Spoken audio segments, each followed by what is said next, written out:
சீர்திருத்தம், செயல்பாடு, மாற்றம், இதுவே நம் தாரக மந்திரம் என்றும், வலுவான பெரும்பான்மை கொண்ட அரசை மக்கள் தேர்வு செய்ததால்தான் சீர்திருத்தங்களை தைரியமாக செய்ய முடிந்ததாக பிரதமர் நரேந்திர மோடி கூறியுள்ளார். இந்தியாவின் 77வது சுதந்திர தினம் நாடு முழுவதும் கோலாகலமாக கொண்டாடப்பட்டு வருகிறது. டெல்லி செங்கோட்டையில் பிரதமர் மோடி 10வது முறையாக தேசிய கொடியை ஏற்றி வைத்து நாட்டு மக்களுக்கு உரை நிகழ்த்தினார். நவீன தொழில்நுட்பத்தை நோக்கி இந்தியா பயணிப்பதாக தெரிவித்த பிரதமர், தனது எதிர்காலத்தை தானே வடிவமைத்துக் கொள்ளும் திறனை இந்தியா தற்போது பெற்றுள்ளதாக தெரிவித்துள்ளார். உலகத்தையே இந்தியாதான் வழிநடத்துவதாக தெரிவித்த பிரதமர், உலகின் மிகப்பெரிய ஏற்றுமதியாளர்களாக இந்தியர்கள் உருவாகியுள்ளதாக பெருமிதம் தெரிவித்தார். மேலும் உலகிற்கே மிகப்பெரிய நம்பிக்கையை இந்தியா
அணிவகுப்பு மரியாதையை முதலமைச்சர் ஏற்றுக்கொண்டார்.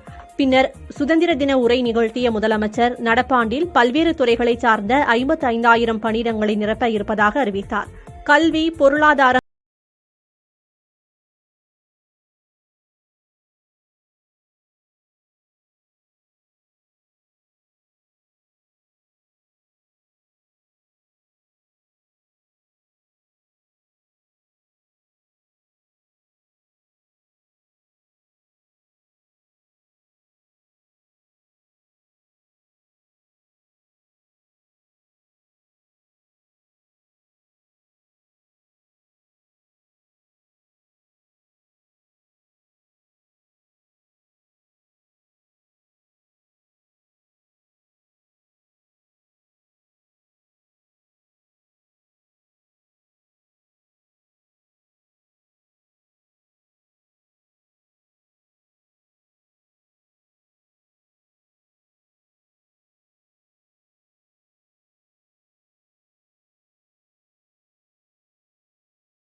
நிலையம் அமைக்க எதிர்ப்பு தெரிவித்து கிராம மக்கள் 385வது நாட்களாக பல்வேறு போராட்டங்களை நடத்தி வருகின்றனர்.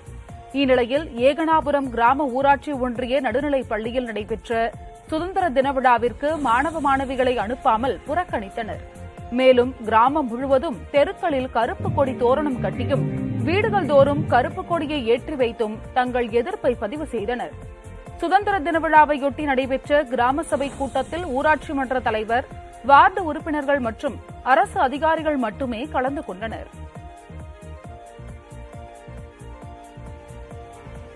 பரனூர் சுங்கச்சாவடி உட்பட நாட்டின் அனைத்து சுங்கச்சாவடி கட்டண வசூல் குறித்து தணிக்கை செய்யப்பட வேண்டும் என பாமக தலைவர் அன்புமணி ராமதாஸ் கேட்டுக் கொண்டுள்ளார். இது தொடர்பாக அவர் வெளியிட்டுள்ள அறிக்கையில், செங்கல்பட்டை அடுத்த பரனூர் சுங்கச்சாவடியில் விதிகளுக்கு முரணாக 28 கோடி ரூபாய் கூடுதல் சுங்க கட்டணம் வசூலிக்கப்பட்டுள்ளது மத்திய தலைமை கணக்காயரின் அறிக்கையில் தெரியவந்துள்ளதாக அவர் குறிப்பிட்டுள்ளார். இதுபோல் மற்ற சுங்கச்சாவடிகளிலும் வசூலாகும் தொகையில் பாதியாவது கணக்கில் காட்டப்படுகிறதா என்ற சந்தேகம் எழுந்துள்ளதாகவும் அவர் தெரிவித்தார். சுங்கச்சாவடி கட்டணங்களில் மக்கள் பணம் கொள்ளையடிக்கப்படுவதை அனுமதிக்க முடியாது என்றும், எனவே அவற்றை உரிய முறையில் தணிக்கை செய்து தொடர்புடைய சுங்கச்சாவடிகளில் வசூலிக்கப்பட்ட கட்டணத்தை நீக்க நடவடிக்கை எடுக்க வேண்டும் என்று அன்புமணி கேட்டுக் கொண்டுள்ளார். மதுரை வைகை எக்ஸ்பிரஸ் ரயிலின் 46வது பிறந்தநாள் விழாவை பயணிகள் கேக் வெட்டி கொண்டாடினர்.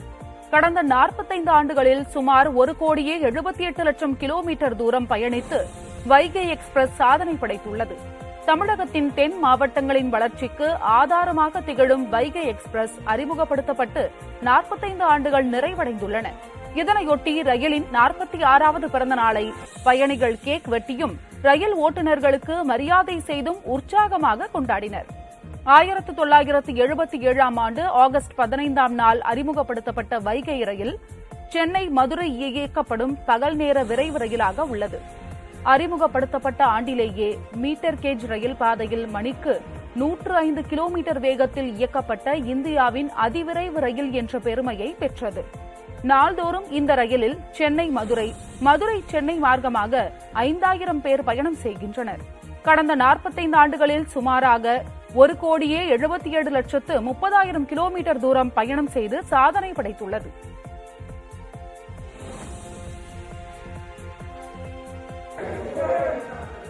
ஆடி அமாவாசையை முன்னிட்டு தூத்துக்குடி காய்கறி சந்தையில் வாழைத்தார் மற்றும் வாழை இலை விலை கடுமையாக உயர்ந்துள்ளது. வரத்து காரணமாக விலை உயர்ந்திருப்பதாக தெரிவித்த வியாபாரிகள் கதலி பழம் 200 ரூபாய் வரையும், நாட்டுப்பழம், கற்பூரவள்ளி ஆகியவை 700 ரூபாய் வரையும், செவ்வாழை 1400 ரூபாய் வரையிலும் விற்பனையாவது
மூன்றாம் நாள் பயிற்சியின் போது இடது மூட்டில் காயம் ஏற்பட்டதாகவும், பல்வேறு கட்ட பரிசோதனைகளுக்கு பின்னர் அறுவை சிகிச்சை ஒன்றே தீர்வு என மருத்துவர்கள் தெரிவித்துள்ளதாகவும் அவர் தனது அறிக்கையில் குறிப்பிட்டுள்ளார்.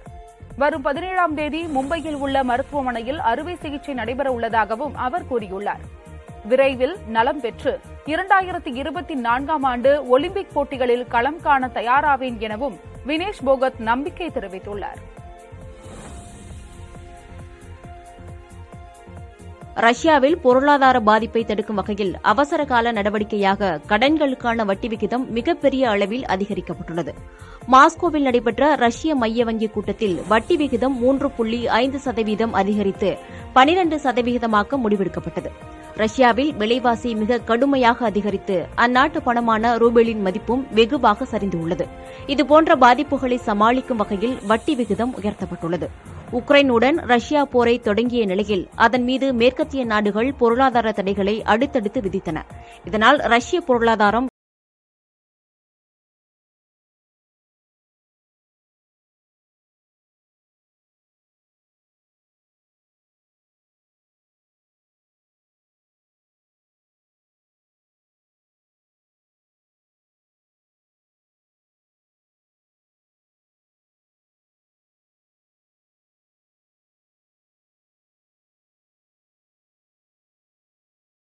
இதன் காரணமாக ஆகஸ்ட் 11ஆம் தேதி முதல் 13ஆம் தேதி வரை திரையரங்குகளில் 2,30,00,000 டிக்கெட்டுகள் விற்பனையாகி 390 கோடி ரூபாய்க்கும் அதிகமாக வசூலாகியுள்ளதாக தெரிவிக்கப்பட்டுள்ளது. இது 100 ஆண்டுகளில் இல்லாத பாக்ஸ் ஆபீஸ் வசூல் என மல்டிபிளெக்ஸ் அசோசியேஷனும் தயாரிப்பாளர்கள் கில்டும் தெரிவித்துள்ளன.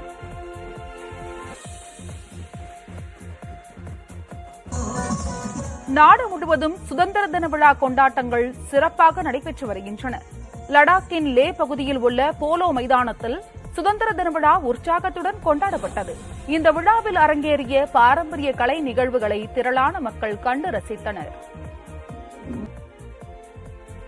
பாரத மாதா என்பது ஒவ்வொரு இந்தியனின் குரலாக உள்ளதாக காங்கிரஸ் நாடாளுமன்ற உறுப்பினர் ராகுல் காந்தி தெரிவித்துள்ளார். சுதந்திர தினத்தையொட்டி ராகுல் காந்தி அறிக்கை ஒன்றை வெளியிட்டுள்ளார். இந்தியா என்பது ஒரு நிலப்பகுதி அல்ல, ஒரு சித்தாந்தம் அல்ல, ஒரு கலாச்சாரமோ அல்லது மதமோ சாதியோ சார்ந்ததல்ல. ஆனால் இந்தியா என்பது ஒவ்வொரு இந்தியனின் குரல் என ராகுல் காந்தி தெரிவித்துள்ளார். தனது இந்திய ஒற்றுமை பயணம் தொடர்பான அனுபவங்களையும் ராகுல் காந்தி பகிர்ந்து கொண்டுள்ளார். இதயத்தில் இருந்து வரும் வார்த்தைகள்தான் இதயத்தை தொடும் என்ற பாரசீக கவிஞர் ரூமியின் கவிதை வரிகளையும் ராகுல் காந்தி தன் அறிக்கையில் குறிப்பிட்டுள்ளார். நடைபயணத்தை தொடங்கும் போது கால்வலி அதிகரித்ததாகவும், ஆனால் உடன் பயணித்தவர்களை பார்த்ததால் தனக்கு மேற்கொண்டு நடக்கும் ஆற்றல் கிடைத்ததாகவும் ராகுல் காந்தி தெரிவித்துள்ளார். மணிப்பூர் கலவரத்தில் உயிரிழப்புகளும் சொத்துக்களும் சேதம் ஏற்பட்டதற்கு வெளிநாட்டு சதியும் ஒரு காரணம் என அம்மாநில முதலமைச்சர் பிரேன் சிங் தெரிவித்துள்ளார். இம்பாலில் தேசிய கொடி ஏற்றி வைத்து சுதந்திர தின உரையாற்றுகையில் அவர் இவ்வாறு குறிப்பிட்டார். சில தவறான புரிதல்கள், சிலரின் சுயநலம் சார்ந்த நடவடிக்கைகள், இந்தியாவை சீர்குலைக்க வெளிநாட்டு சதி ஆகியவையே மணிப்பூர் கலவரம் பெரிதாக காரணமாகிவிட்டதாக பிரேன் சிங் கூறினார். மாநிலத்தில் அமைதியை மீட்க தீவிர முயற்சிகள் மேற்கொள்ளப்படுவதாகவும், கலவரத்தின் போது இடம்பெயர்ந்தவர்களை அவரவர் இடத்தில் மீள்குடியமர்த்த ஏற்பாடு செய்யப்படும் என்றும் அவர் தெரிவித்தார். தமிழகம் மற்றும் புதுவையில் நாட்டின் 77வது சுதந்திர தினம் வெகு விமரிசையாக கொண்டாடப்பட்டு வருகிறது. மாவட்டந்தோறும் ஆட்சியர்கள் தேசிய கொடி ஏற்றி வைத்து சிறப்பு மரியாதை செய்தனர். திருவள்ளூர், கிருஷ்ணகிரி, சேலம், நாமக்கல், பெரம்பலூர், திருச்சி, திருவாரூர், நாகப்பட்டினம், திண்டுக்கல், புதுக்கோட்டை, அரியலூர், ராமநாதபுரம் உள்ளிட்ட மாவட்டங்களிலும் நடைபெற்ற சுதந்திர தின விழா கொண்டாட்டத்தில் தேசிய கொடி ஏற்றி வைத்த மாவட்ட ஆட்சியர்கள் சமாதான புறாக்கள் மற்றும் வண்ண பலூன்களை வானில் பறக்கவிட்டனர். இதேபோல் திருவண்ணாமலை, கள்ளக்குறிச்சி, ஈரோடு, கரூர், சிவகங்கை, தென்காசி உள்ளிட்ட மாவட்டங்களிலும் அந்தந்த மாவட்டங்களைச் சேர்ந்த ஆட்சியர்கள் தேசிய கொடி ஏற்றி வைத்து மரியாதை செலுத்தினர். முன்னதாக மாவட்ட ஆட்சியர்கள் காவல்துறையினரின் அணிவகுப்பு மரியாதையை ஏற்றுக்கொண்டனர். அனைத்து மாவட்டங்களிலும் சுதந்திர போராட்ட தியாகிகளுக்கும் அவர்களின் குடும்பத்தாருக்கும் சிறப்பு செய்யப்பட்டது. அரசு அதிகாரிகளுக்கு நற்சான்றிதழ்களும், பயனாளிகளுக்கு அரசு சார்பில் நலத்திட்ட உதவிகளும் வழங்கப்பட்டன. புதுச்சேரியிலும் வழக்கமான உற்சாகத்துடன் சுதந்திர தின விழா கொண்டாடப்பட்டது. விழாவில் புதுச்சேரி முதல்வர் ரங்கசாமி கலந்து கொண்டு தேசிய கொடி ஏற்றினார்.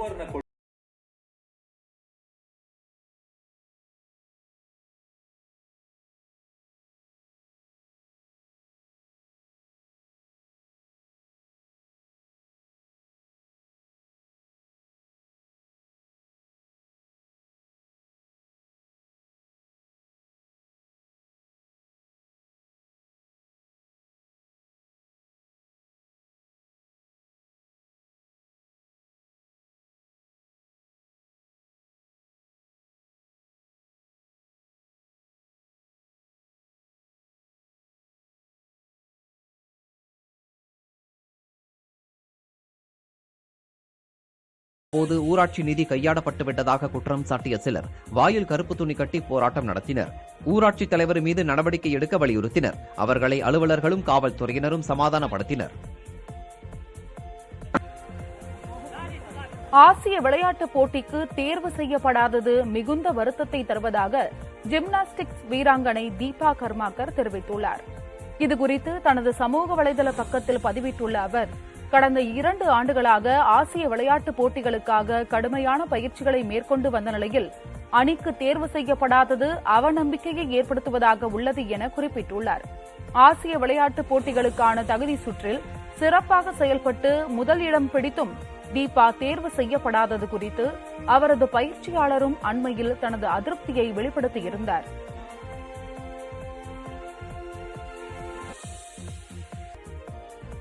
சுதந்திர தினத்தையொட்டி இந்திய மற்றும் வங்கதேச எல்லை பாதுகாப்பு படை வீரர்கள் இனிப்புகளையும் வாழ்த்துக்களையும் பரிமாறிக்கொண்டனர். மேற்கு வங்க மாநிலம் ஜல்பாய்குரியில் உள்ள எல்லைப் பகுதியில் இரு நாட்டு வீரர்களும் ஒருவருக்கொருவர் வாழ்த்துக்களை தெரிவித்து மகிழ்ந்தனர்.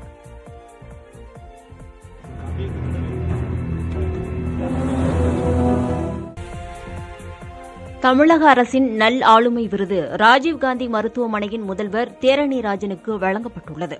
ஆதரவற்ற முதியவர்களுக்காக அரசு ராஜீவ்காந்தி மருத்துவமனையில் தனி வார்டு அமைத்து 400க்கும் மேற்பட்ட முதியவர்களுக்கு சிகிச்சை அளித்து 30% முதியவர்கள் அவர்கள் குடும்பத்துடன் இணைய உதவியதற்காக இந்த விருது வழங்கப்பட்டுள்ளது.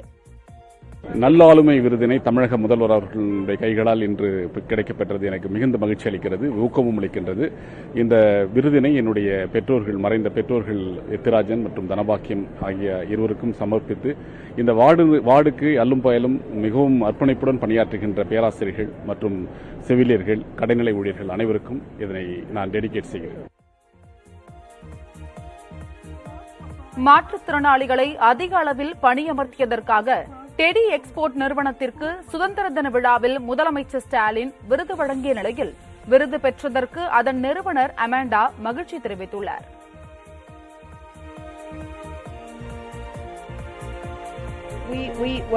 We make bags and we make wooden products. We started with a company called The Body Shop, and the whole thing, we're trade not aid, we're business not charity, trying to make a better world. So half our profit goes into Teddy Trust, and that's what runs our school and clinic and so forth. That people with special needs need a lot of extra love and a lot of extra care, but we can all do something. And that's what I would ask of everybody in the world. Just do something, even just say hello. It can make a difference. தமிழக மருத்துவத்துறையை திமுக அரசு சீரழித்து வருவதாக அதிமுக பொதுச் செயலாளர் எடப்பாடி பழனிசாமி விமர்சித்துள்ளார். இதுகுறித்து அவர் வெளியிட்டுள்ள அறிக்கையில், சமீப காலமாக தமிழகத்தில் அரசு மருத்துவமனைக்கு சாதாரண மருத்துவ சிகிச்சைக்கு செல்லும் சாமானியர்களின் கை கால் பறிபோவதாகவும் ஒரு சிலர் உயிரையே இழக்க வேண்டிய நிலை ஏற்பட்டுள்ளதாகவும் தெரிவித்துள்ளார். மருத்துவத்துறை அமைச்சர் மா சுப்பிரமணியன் துறையில் கவனம் செலுத்த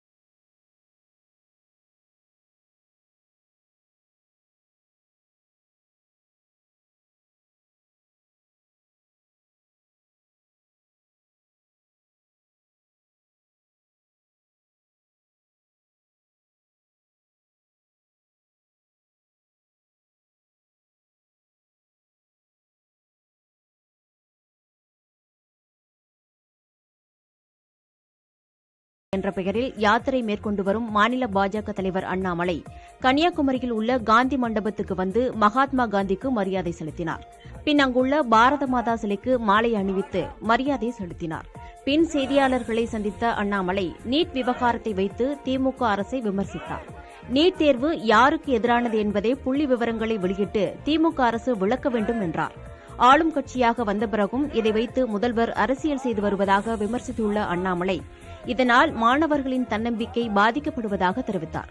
தொடர்ந்து பேசிய அவர் வேங்கை வயல் மற்றும் நாங்குநேரி விவகாரத்தில் பல கட்சியினர் மௌனம் காத்து வருவதாக விமர்சித்தார்.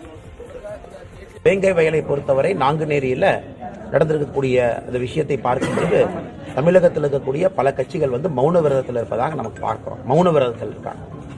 240 நாட்களுக்கு மேல இன்னுமே அந்த மலம் கலக்கப்பட்ட அந்த இஷ்யூல ஒருத்தரை கூட அரெஸ்ட் பண்ணல. ஊரெல்லாம் டிஎன்ஏ பண்ணாங்க. அப்புறம் எத்தனை வன்மத்தை தூண்டக்கூடிய எத்தனை படங்கள் எடுக்கிறாங்க. கடந்த ஒரு 6 மாதம் ஒரு வருஷமா red Jain movie production, Udhayanidhi Stalin hero வரிசையா படம் எடுக்கிறாங்க. இதெல்லாம் பிஞ்சு நெஞ்சங்கள் பார்க்கும்பொழுது என்ன நினைப்பாங்க? படம் ஒரு சமூக அக்கறையில் எடுப்பது வேறு, ஒரு சமூக தாக்கத்தை எடுப்பது வேறு, ஆனால் வன்மத்தை தூண்டுவது போல் எடுப்பதும் வேறு. நீட் விலக்கு மசோதாவுக்கு குடியரசுத் தலைவர் உடனடியாக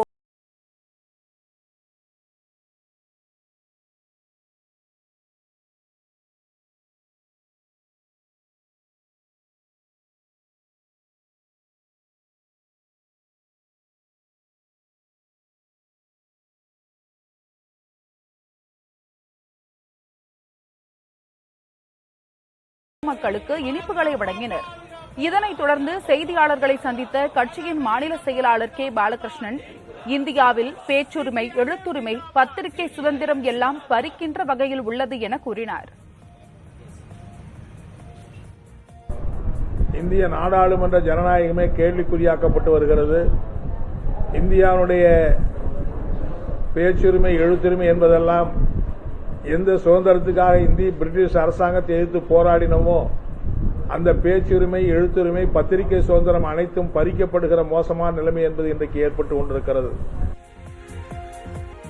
முதுமலையில் உள்ள தெங்கு மரகடா கிராமத்தினரை இடமாற்றம் செய்ய தேவையான நிதியை தேசிய புலிகள் பாதுகாப்பு ஆணையத்துக்கு உடனடியாக ஒதுக்க வேண்டுமென மத்திய அரசுக்கு சென்னை உயர்நீதிமன்றம் உத்தரவிட்டுள்ளது. முதுமலை வனப்பகுதியில் கிழக்கு எல்லையில் உள்ளது தெங்கு மரகடா கிராமம். வனப்பகுதியில் அமைந்துள்ள இந்த கிராமத்தில் மனித விலங்கு மோதல்கள் அதிகரித்து காணப்படுகின்றன. இதனால் வனப்பகுதி நிலத்தை மீட்டு அங்குள்ள 497 குடும்பங்களை பாதுகாப்பாக வேறு இடத்துக்கு மாற்றம் செய்ய தேசிய புலிகள் பாதுகாப்பு ஆணையத்துக்கு உயர்நீதிமன்றம் உத்தரவிட்டிருந்தது. இந்நிலையில் ஆணையத்தில் போதிய நிதி இல்லாததால் கிராம மக்களை வேறு இடத்துக்கு மாற்றுவதில் சிக்கல் நீடித்து வந்தது. இது தொடர்பான மனு நீதிபதிகள் என் சதீஷ்குமார், டி பரத சக்கரவர்த்தி ஆகியோர் அடங்கிய அமர்வு முன்பு விசாரணைக்கு வந்தது. அப்போது வனப்பகுதியை மீட்டெடுப்பதற்கான நிதியை ஒதுக்க வேண்டியது மத்திய அரசின் கடமை என்றும் தேசிய புலிகள் காப்பகத்துக்கு உடனடியாக நிதியை ஒதுக்க வேண்டுமெனவும் நீதிமன்றம் உத்தரவு பிறப்பித்தது.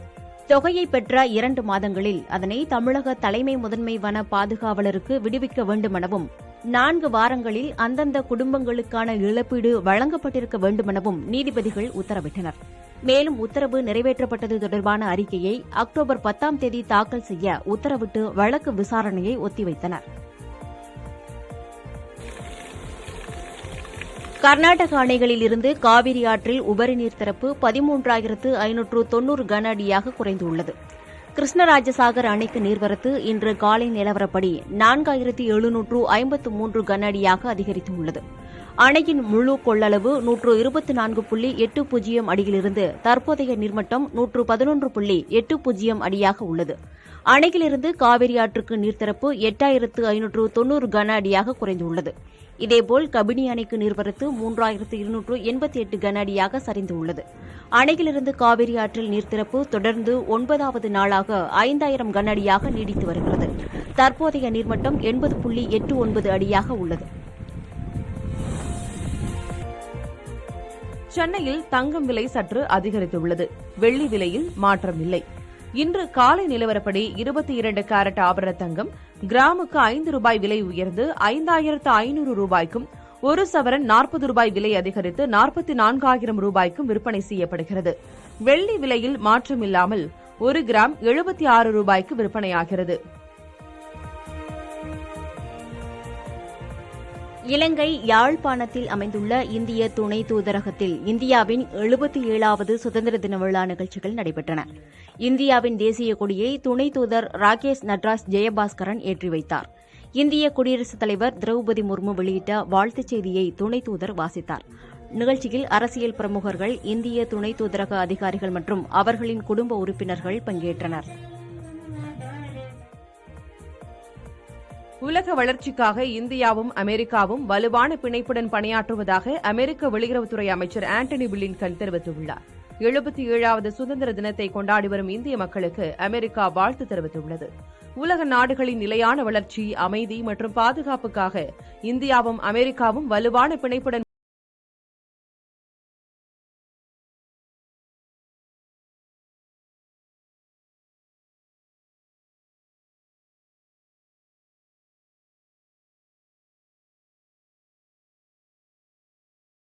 தடுக்கும் வகையில் அவசர கால நடவடிக்கையாக கடன்களுக்கான வட்டி விகிதம் மிகப்பெரிய அளவில் அதிகரிக்கப்பட்டுள்ளது. மாஸ்கோவில் நடைபெற்ற ரஷ்ய மைய வங்கி கூட்டத்தில் வட்டி விகிதம் 3.5% அதிகரித்து 12% முடிவெடுக்கப்பட்டது.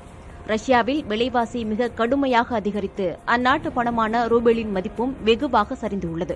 இதுபோன்ற பாதிப்புகளை சமாளிக்கும் வகையில் வட்டி விகிதம் உயர்த்தப்பட்டுள்ளது. உக்ரைனுடன் ரஷ்யா போரை தொடங்கிய நிலையில் அதன் மீது மேற்கத்திய நாடுகள் பொருளாதார தடைகளை அடுத்தடுத்து விதித்தன. இதனால் ரஷ்ய பொருளாதாரம் பெரிதும் பாதிக்கப்பட்டுள்ளது. தமிழ்நாட்டு மக்களின் வளர்ச்சி மற்றும் விரிவான நல்வாழ்வுக்கு எனது அன்பான நல்வாழ்த்துக்கள் என தமிழக ஆளுநர் RN ரவி தெரிவித்துள்ளார். நாட்டின் 77வது சுதந்திர தினம் கொண்டாடப்பட்டு வரும் நிலையில் ஆளுநர் தனது வாழ்த்துக்களை இணையதளமான எக்ஸில் பதிவிட்டுள்ளார். நமது சுதந்திர போராட்ட வீரர்கள் கண்ட கனவுகளின்படி இந்தியாவை உருவாக்க நாம் உறுதி ஏற்றுக்கொள்வோம் எனவும் ஆளுநர் தெரிவித்துள்ளார். முதலமைச்சரின் காலை உணவு திட்டம் வரும் ஆகஸ்ட் 25ஆம் தேதி முதல் அனைத்து அரசு பள்ளிகளிலும் விரிவுபடுத்தப்படும் என முதலமைச்சர் மு.க.ஸ்டாலின் அறிவித்துள்ளார். வரும் கல்வியாண்டு முதல் 15,75,000 மாணவர்கள் பயன்பெறும் வகையில் முதலமைச்சரின் காலை உணவு திட்டம் விரிவுபடுத்தப்படும் என கூறினார். முன்னாள் முதல்வர் கருணாநிதி பயின்ற திருக்குவளை பள்ளியில் இம்மாதம் 25ஆம் தேதி இந்த திட்டத்தை தொடங்க உள்ளதாகவும் கூறினார்.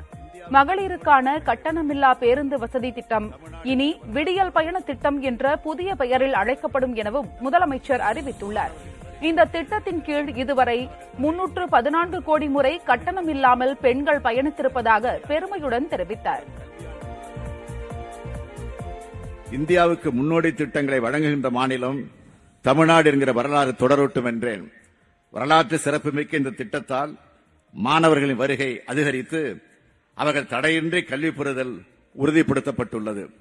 இதன் தொடர்ச்சியாக வரும் கல்வியாண்டு முதல் 31,008 அரசு பள்ளிகளில் பயிலும் 15,75,000 மாணவர்கள் பயன்பெறும் வகையில் முதலமைச்சரின் காலை உணவு திட்டம் வரும் ஆகஸ்ட் 25ஆம் நாள் முதல் மாநிலம் முழுவதும் உள்ள அரசு பள்ளிகளில் விரிவுபடுத்தப்பட உள்ளது.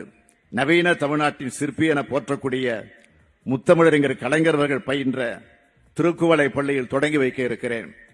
இதற்கென இந்த நிதியாண்டில் 404 கோடி ரூபாய் நிதி ஒதுக்கீடு செய்யப்பட்டுள்ளது. தமிழகத்தில் நாட்டின் 77வது சுதந்திர தினத்தை பொதுமக்களும் மாணாக்கர்களும் உற்சாகமாக கொண்டாடி வருகின்றனர். ஈரோடு மாவட்டம் கோபிச்செட்டிப்பாளையத்தில் உள்ள ஈதுகா பள்ளிவாசலில் சுதந்திர தினத்தை முன்னிட்டு தேசிய கொடியேற்றி இனிப்புகள் வழங்கப்பட்டன. கொண்டாட்டத்தில் பள்ளி மாணாக்கர்கள் கலந்து கொண்டனர். சத்தியமங்கலம் பூச்சந்தையில் சமய நல்லிணக்கத்தை போற்றும் விதமாக மதகுருமார்கள் தலைமையில் தேசிய கொடியேற்றி மரியாதை செலுத்தப்பட்டது. நிகழ்ச்சியில் பள்ளி மாணவர்களுக்கு நலத்திட்ட உதவிகள் வழங்கப்பட்டன. திருநெல்வேலியில் நெல்லையப்பர் கோயில் முன்பு தேசிய கொடியேற்றும் நிகழ்ச்சி நடைபெற்றது. மகா தீபாராதனை செய்யப்பட்டு பொதுமக்களுக்கு இனிப்புகள் வழங்கப்பட்டன. தஞ்சை மாவட்டம் கும்பகோணம் மாநகராட்சி அலுவலகத்தில் மாநகராட்சி மேயர் சரவணன் தேசிய கொடி ஏற்றினார். நிகழ்ச்சியில் மாநகராட்சி பணியாளர்கள் கலந்து கொண்டனர். தேனி மாவட்டத்தில் தனியார் கலை அறிவியல் கல்லூரியில் 2200 மாணவியர் இணைந்து தேசிய கொடியை உயிரோட்டத்துடன் வடிவமைத்து சுதந்திர தினத்தை கொண்டாடினர். இந்நிகழ்ச்சியில் மாவட்ட ஆட்சியர் சஜீவனா பங்கேற்றார்.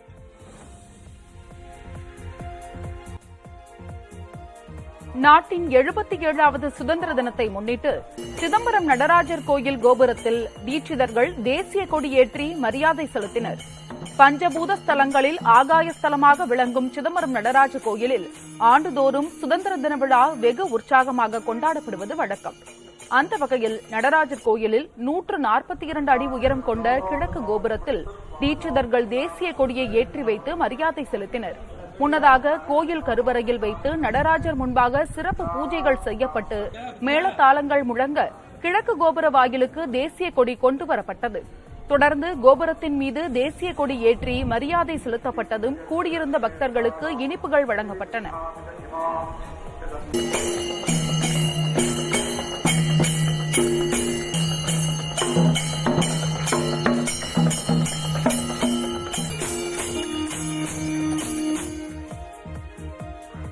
வேலூர் மாவட்டம் குடியாத்தம் பகுதியில் சுதந்திர தின விழாவை ஒட்டி பள்ளி மாணவர்கள் காய்கறிகளை கொண்டு தேசிய கொடியை உருவாக்கி அசத்தியுள்ளனர்.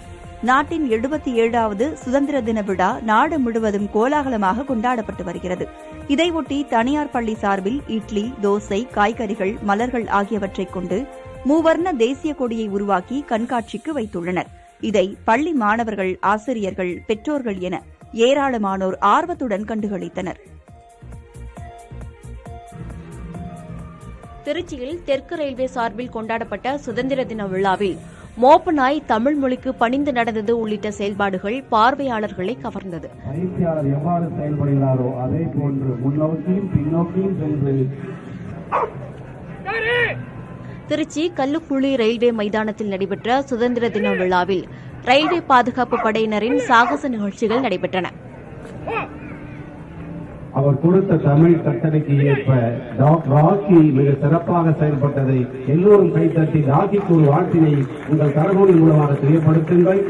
அவர் செய்கின்ற செய்கையின் மூலமாகவே ராக்கி அதை இதில் மேக்ஸ், டான், ராக்கி என்ற மோப்ப நாய்கள் பயிற்சியாளர்களின் கட்டளைக்கு கட்டுப்பட்டு தங்கள் தனித்திறன்களை வெளிப்படுத்தின. வணக்கத்தை ராக்கி செய்யுமா? இதோ அழகாக அழகாக அழகாக நமது இந்திய தேசிய கொடியை பார்த்து அதற்கு மரியாதையும் செலுத்துகிறது ராக்கி. அதற்கு நமது கைத்தட்டலை ஆரவாரமாக தெரிவியுங்கள். திருத்தணி முருகன் கோவிலில் பக்தர்களின் உண்டியல் காணிக்கையாக 2,18,00,000 ரூபாய் கிடைத்துள்ளது. ஆடி கிருத்திகையை முன்னிட்டு கோவிலுக்கு லட்சக்கணக்கான பக்தர்கள் குவிந்தனர். ஆடி கிருத்திகை விழாவின் 11 நாட்களில் உண்டியல் மூலம் 2,17,97,512 ரூபாய் பெறப்பட்டது. இதேபோன்று 345 கிராம் தங்கம், 13,012 கிராம் வெள்ளி ஆகியவை உண்டியல் காணிக்கையாக பெறப்பட்டதாக கோவில் நிர்வாகம் சார்பில் தெரிவிக்கப்பட்டது. கேரளாவில் காலியாக உள்ள புதுப்பள்ளி தொகுதிக்கான இடைத்தேர்தலில் பாஜக சார்பில் அம்மாவட்ட தலைவர் லிஜின் லால் களமிறக்கப்பட்டுள்ளார்.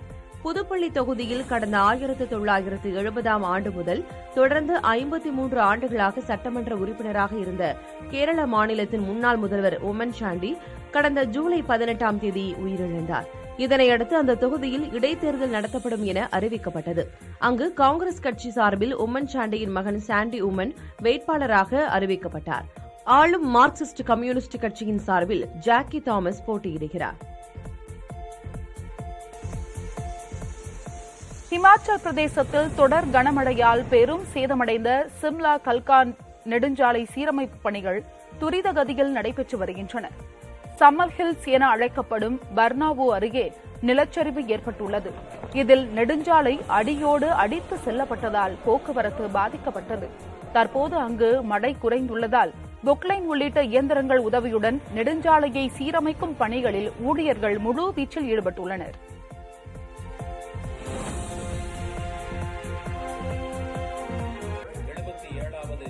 தமிழகம் மற்றும் புதுவையில் நாட்டின் 77வது சுதந்திர தினம் வெகு விமரிசையாக கொண்டாடப்பட்டு வருகிறது. மாவட்டந்தோறும் ஆட்சியர்கள் தேசிய கொடி ஏற்றி வைத்து சிறப்பு மரியாதை செய்தனர். திருவள்ளூர், கிருஷ்ணகிரி, சேலம், நாமக்கல், பெரம்பலூர், திருச்சி, திருவாரூர், நாகப்பட்டினம், திண்டுக்கல், புதுக்கோட்டை, அரியலூர், ராமநாதபுரம் உள்ளிட்ட மாவட்டங்களிலும் நடைபெற்ற சுதந்திர தின விழா கொண்டாட்டத்தில் தேசிய கொடி ஏற்றி வைத்த மாவட்ட ஆட்சியர்கள் சமாதான புறாக்கள் மற்றும் வண்ண பலூன்களை வானில் பறக்கவிட்டனர். இதேபோல் திருவண்ணாமலை, கள்ளக்குறிச்சி, ஈரோடு, கரூர், சிவகங்கை, தென்காசி உள்ளிட்ட மாவட்டங்களிலும் அந்தந்த மாவட்டங்களைச் சேர்ந்த ஆட்சியர்கள் தேசிய கொடி ஏற்றி வைத்து மரியாதை செலுத்தினர். முன்னதாக மாவட்ட ஆட்சியர்கள் காவல்துறையினரின் அணிவகுப்பு மரியாதையை ஏற்றுக்கொண்டனர். அனைத்து மாவட்டங்களிலும் சுதந்திர போராட்ட தியாகிகளுக்கும் அவர்களின் குடும்பத்தாருக்கும் சிறப்பு செய்யப்பட்டது. அரசு அதிகாரிகளுக்கு நற்சான்றிதழ்களும் பயனாளிகளுக்கு அரசு சார்பில் நலத்திட்ட உதவிகளும் வழங்கப்பட்டன. புதுச்சேரியிலும் வழக்கமான உற்சாகத்துடன் சுதந்திர தின விழா கொண்டாடப்பட்டது. விழாவில் புதுச்சேரி முதல்வர் ரங்கசாமி கலந்து கொண்டு தேசிய கொடி ஏற்றினார். கரூரில் அமைச்சர் செந்தில் பாலாஜியின் சகோதரர் வீட்டில் சோதனை மேற்கொண்டபோது வருமான வரித்துறையினரை தாக்கியதாக தொடரப்பட்ட வழக்கில் பிணை கோரி 15 பேர் உயர்நீதிமன்ற மதுரை அமர்வில் முறையிட்டுள்ளனர். கடந்த மே மாதம் அமைச்சர் செந்தில் பாலாஜியின் சகோதரர் அசோக்குமார் மற்றும் உறவினர் வீடுகளில் வருமான வரித்துறையினர் சோதனை செய்ய முயன்றபோது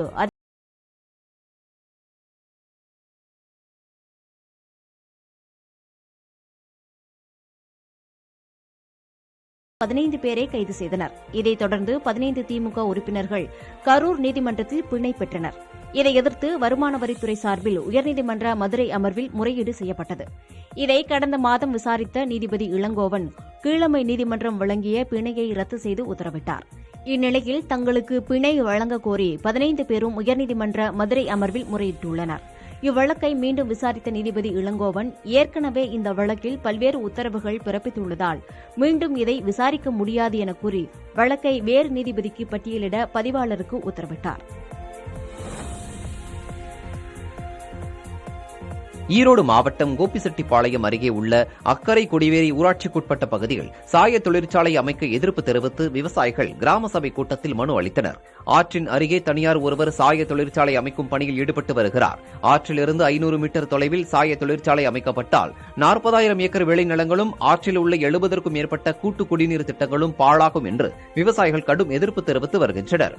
எனவே இதுகுறித்து நடைபெற்ற கிராம சபை கூட்டத்தில் சாய ஆலை அமைக்க ஊராட்சி கிராம சபை கூட்டத்தில் தீர்மானம் நிறைவேற்ற விவசாயிகள் மனு அளித்தனர். சுதந்திர நாட்டில் அனைவரும் சமம் என்பதை வலியுறுத்தும் விதமாக தென்காசி காவல்துறையினர் தூய்மை பணியாளர் ஒருவரை தேசிய கொடியை ஏற்ற வைத்து சுதந்திர தினத்தை கொண்டாடினர். அரசு அலுவலகங்களில் வழக்கமாக உயர் அதிகாரிகள் விடுதலை போராட்ட வீரர்களை தேசிய கொடியை ஏற்ற வைப்பது வழக்கம். அந்த வழக்கத்திற்கு மாறாக தென்காசி காவல் நிலையத்தில் நடைபெற்ற சுதந்திர தின விழாவில் காவல் நிலையத்தை தினமும் சுத்தம் செய்யும் தூய்மை பணியாளர் சுப்பிரமணியனை வைத்து மூவர்ண கொடி ஏற்றப்பட்டது.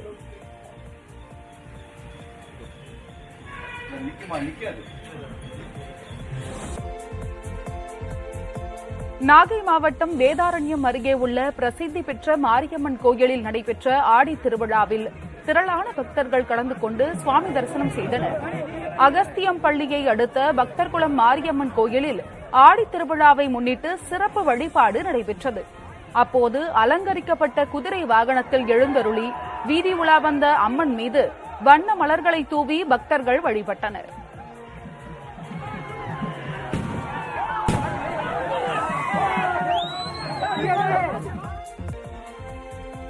கல்வியை மாநில பட்டியலுக்கு மாற்றினால்தான் நீட் போன்ற கொடூரமான தேர்வு முறையை அகற்ற முடியும் என முதலமைச்சர் மு.க.ஸ்டாலின் தெரிவித்துள்ளார்.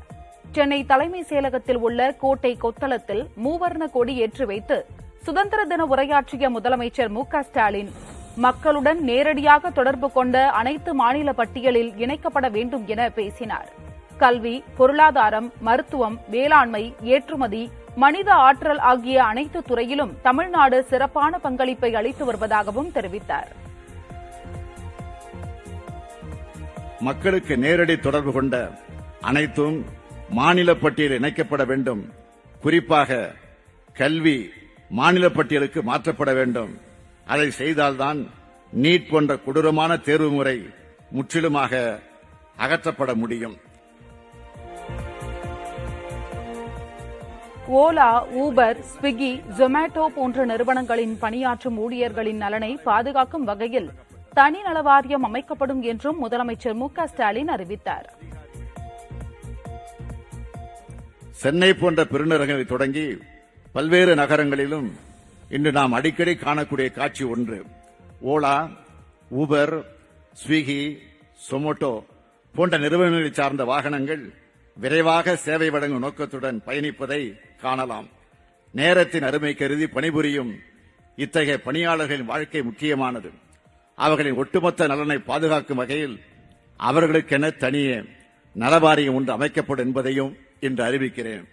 ஆட்டோ ஓட்டுநர்களாக பணிபுரியும் பெண்கள் புதிதாக ஆட்டோ வாங்குவதற்கென 1 லட்சம் ரூபாய் மானியம் வழங்கும் திட்டம் ஏற்கனவே செயல்படுத்தப்பட்டு வருகிறது. இந்த திட்டத்தின் கீழ் 141 பேர் பயனடைந்துள்ள நிலையில் தற்போது மேலும் 500 மகளிர் பயன்பெறும் வகையில் இந்த திட்டம் விரிவுபடுத்தப்படும். நரேந்திர மோடி அடுத்த ஆண்டிலிருந்து அவர் வீட்டில்தான் கொடியேற்ற வேண்டியிருக்கும் என காங்கிரஸ் தலைவர் மல்லிகார்ஜுன கார்கே தெரிவித்துள்ளார். அடுத்த ஆண்டு இதே சுதந்திர தினத்தன்று தங்கள் அரசின் செயல்பாடுகள் குறித்த அறிக்கையை வெளியிடப் போவதாக பிரதமர் மோடி பேசியுள்ளார். இதன் மூலம் மீண்டும் தானே பிரதமராவேன் என்பதை மறைமுகமாக நம்பிக்கை தெரிவித்துள்ளார். மறுபுறம் மோடி இனி தனது வீட்டில்தான் தேசிய கொடி ஏற்ற வேண்டியிருக்கும் என காங்கிரஸ் தலைவர் மல்லிகார்ஜுன கார்கே தெரிவித்துள்ளார்.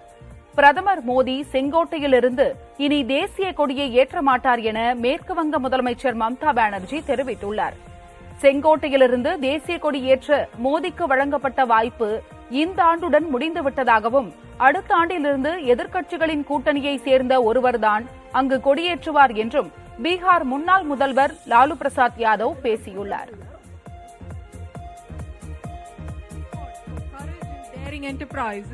சுதந்திர தின விழாவில் தமிழக முதலமைச்சர் மு.க. ஸ்டாலினிடம் இருந்து கல்பனா சாவ்லா விருது பெற்ற மலையேற்ற வீராங்கனை முத்தமிழ் செல்வி எவரெஸ்ட் மலை சிகரத்தில் ஏறி சாதனை படைக்க தமிழக அரசு மிகப்பெரிய அளவில் உதவி செய்ததாக நெகிழ்ச்சியுடன் தெரிவித்தார்.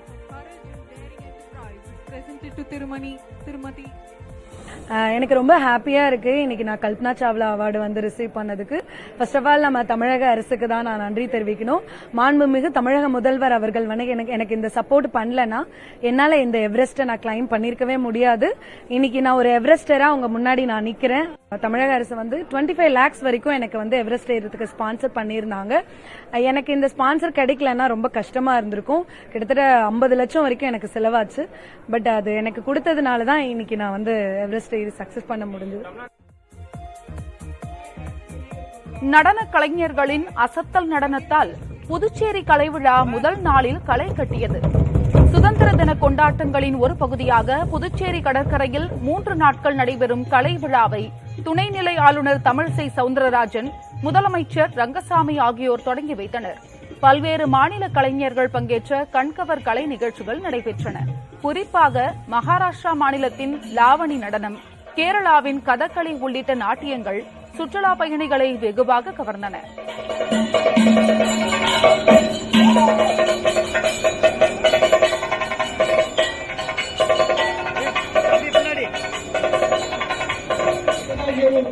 ஊப்பூர்